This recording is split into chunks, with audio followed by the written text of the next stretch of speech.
So our last lesson for the class is our application layer encryption. This is the feature that actually offers true protection, true protection. My first question to you, HTTPS, very important that we have that. Do you suppose the communication to my Wells Fargo bank site and my Bank of America website uses HTTPS? Of course. My question is, do you suppose that HTTPS helps us with our users not losing their data, not getting their credentials stolen? Do you suppose that HTTPS helps against these problems? To answer it, let's take a look at a little table here of my OSI layers. So my first question is, what layer do you think malware runs in? Malicious software, software application, application layer. Now I'll test some of your knowledge, but there's no prize for this one. What layer does encryption take place? 6. Very good. So the user puts in their username and password in layer 7. That's the data in use. During this, malware is running. So at layer 7, malware has capturing the data in use and is already sending it to the drop zone before the user even, in clear text, before the user even clicks their submit button, which is when their request goes to layer 6 to get encrypted. So the answer to the question is no. HTTPS does not solve this problem. So what we need is we need encryption, but not layer 6 encryption. We need layer 7, application layer encryption, and that's what this feature is. Provides it at the layer 7, at application layer 7. First off, let's review. This is review how malware gets this data in use.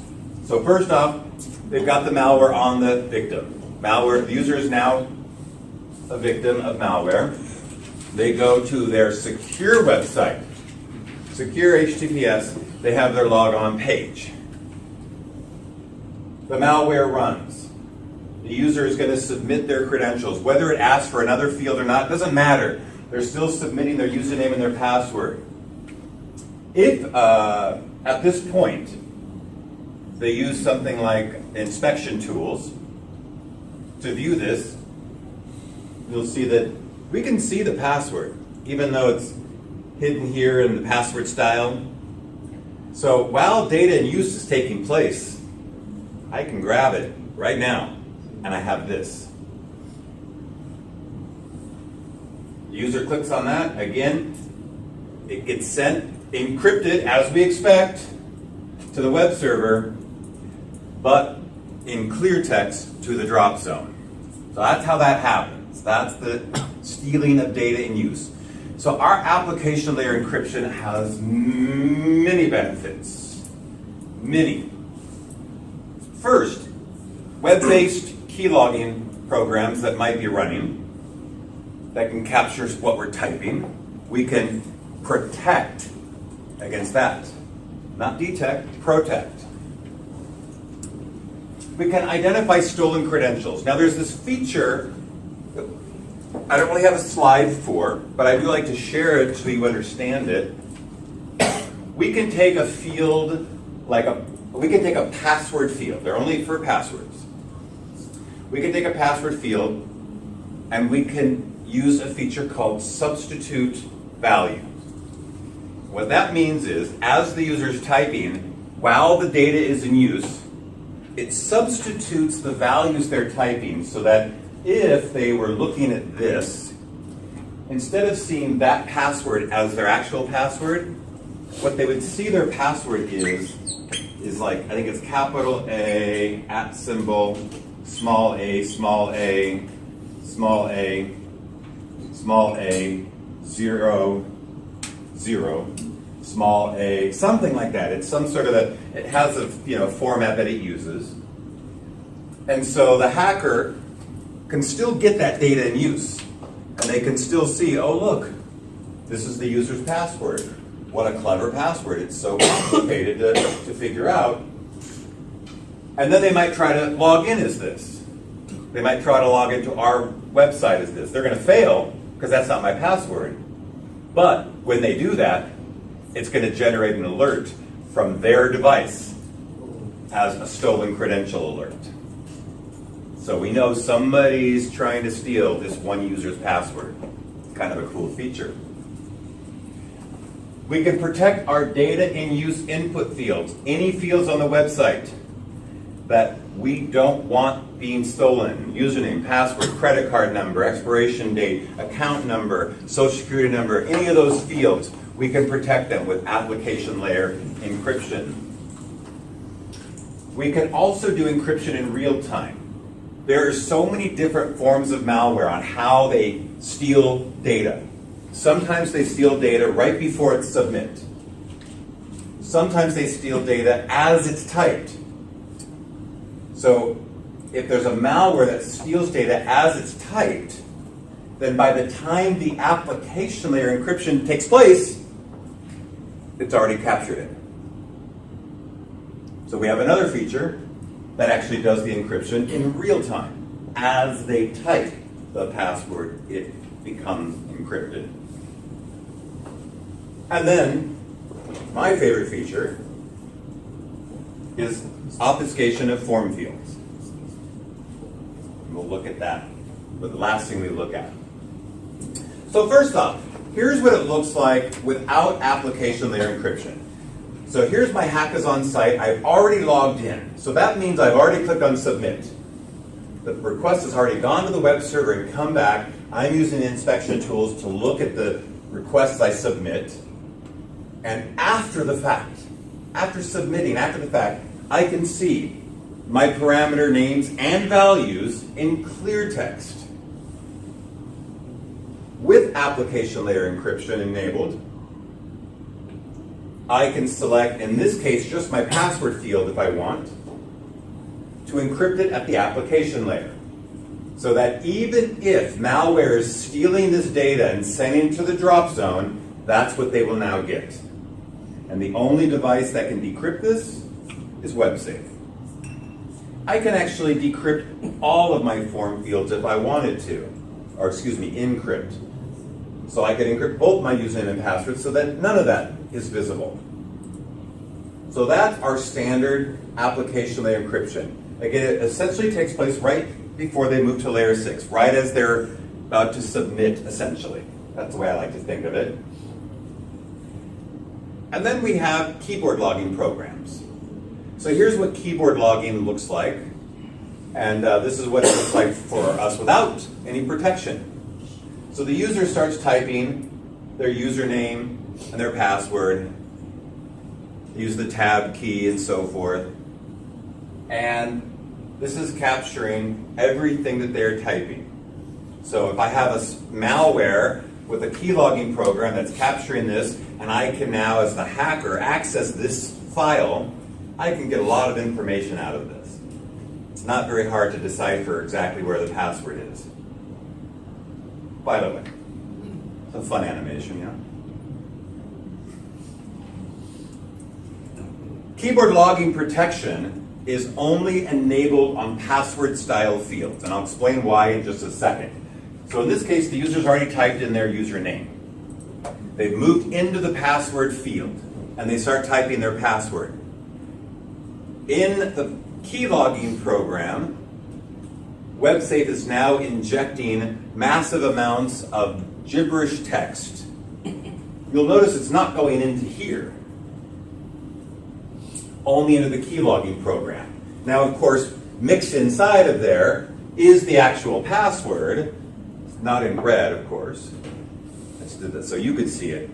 So now, the hacker can still get this file, so they're probably not going to be able to do much with it. So we have true protection now here against this. The reason why this is only on password style fields is because literally, if it was done on this field, as soon as they click in here and start typing, it's going to start filling it with text. right in front of them. Not very easy to enter your username that way. So then we also have this issue with malware that captures passwords as they're typed, in real time. So here's the example. The malware is running, the user starts to type their password, and it's already captured the P. Now it captures that symbol, now it captures that symbol, and so forth. So the malware is capturing these characters as they're typed. When the user clicks on Go, application layer encryption works, and so now if the malware sends this, great. We've got nice encrypted, application layer encrypted password. But malware also can send that. And the hacker says, oh great, I got their password. So we can enable real-time encryption. So if you go to view the code of this web page, looks like this. There's my password field. If you start typing the password over here, nothing's happening in there, nothing should happen there. Nothing's expected to happen inside of there. But if we enable real-time encryption for the password field, now, as soon as I start typing the password, it starts to immediately encrypt it. You can see it in the back end here. And as you keep typing, it continues to encrypt it character by character. So that now, even if the malware sends that, it's sending encrypted data. More protection.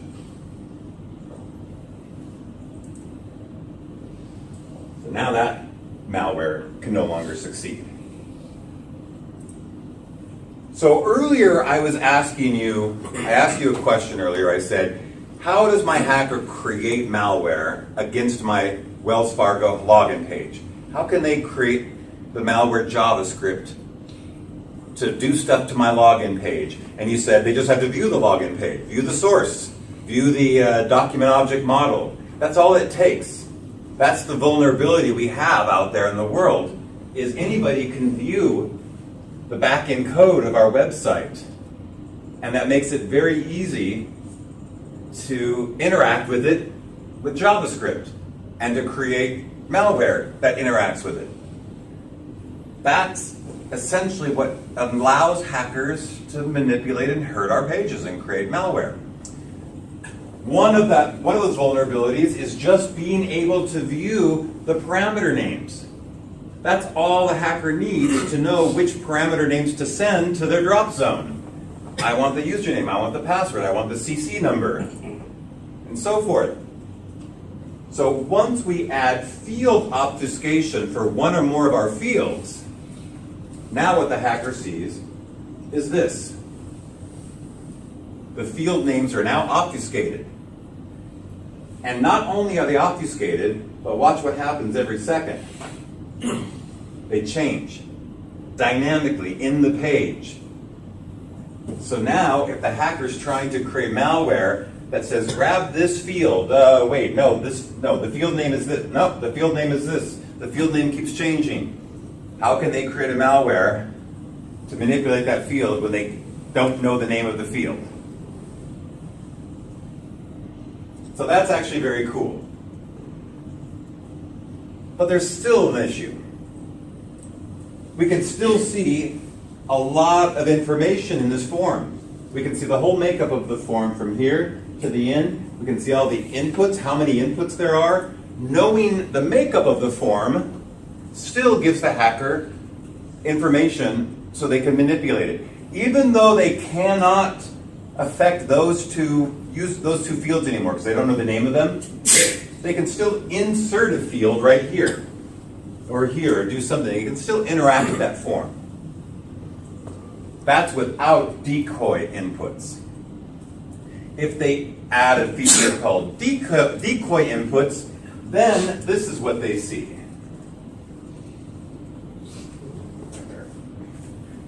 Now, the form seems to be changing dynamically before our eyes. Fields being added, removed, move, change, rename, just dynamically, right there.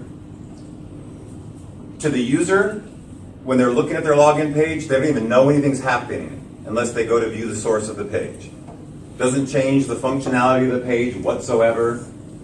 To the hacker, who's trying desperately to create malware against this page, they're now finding, you know what? I'm not going to bother with this page. I just can't. And this page essentially is now safe to any future malware.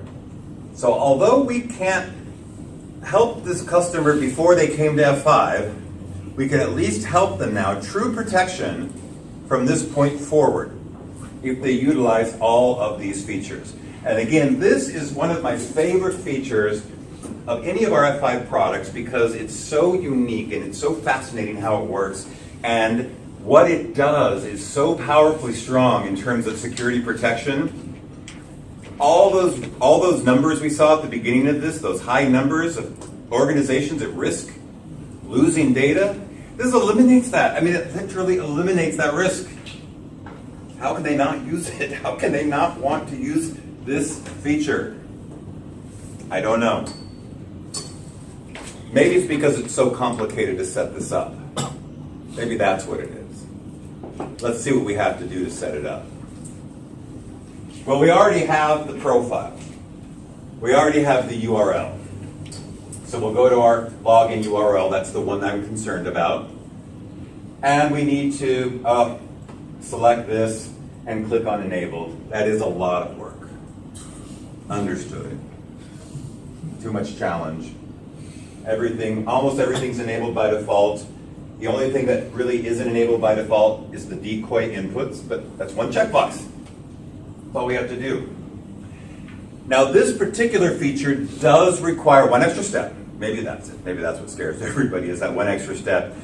Because in order to protect specific fields, my username field, my password field, my credit card field, we have to specify those fields. We have to specify which parameters we want to obfuscate their names, we want to do encryption on. So that is a separate step.